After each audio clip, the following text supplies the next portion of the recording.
হজ করতে গিয়ে মারা যাওয়া হজ যাত্রী সকলেরই দাফন হয় সৌদি আরবের পবিত্র নগরীতেই।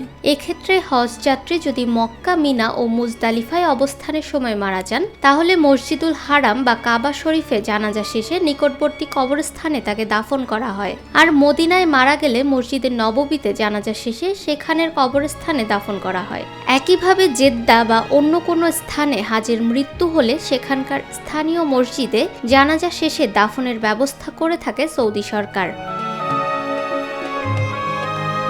সৌদি আরবের আইন অনুযায়ী কোনো ব্যক্তি হজ করতে গিয়ে যদি মারা যান, তার লাশ নিজ দেশে ফেরত পাঠানো হয় না, তার মরদেহ সৌদি আরবে দাফন করা হয়। হজে যাওয়ার প্রস্তুতি নেওয়ার সময়ে প্রত্যেক হজ যাত্রী হজে যাওয়া সংক্রান্ত আবেদনপত্র পূরণ ও স্বাক্ষর করে থাকেন। ওই আবেদনপত্রে তারা অঙ্গীকার করেন বা সম্মতি দেন, যদি সৌদি আরবের ভূমি বা আকাশে তার মৃত্যু হয়, তবে সৌদি আরবে তাকে দাফন করা হবে। পরিবার পরিজনের কোনো আপত্তি গ্রহণ করা হবে না।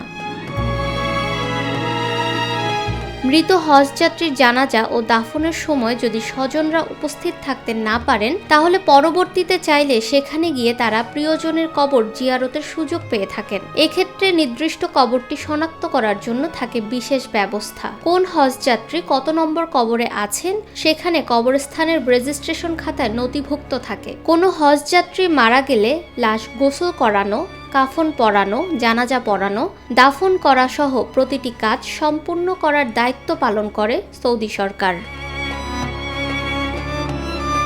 ফাহমিদা বিনতে আনোয়ার, নিরপেক্ষ নিউজ ডেস্ক।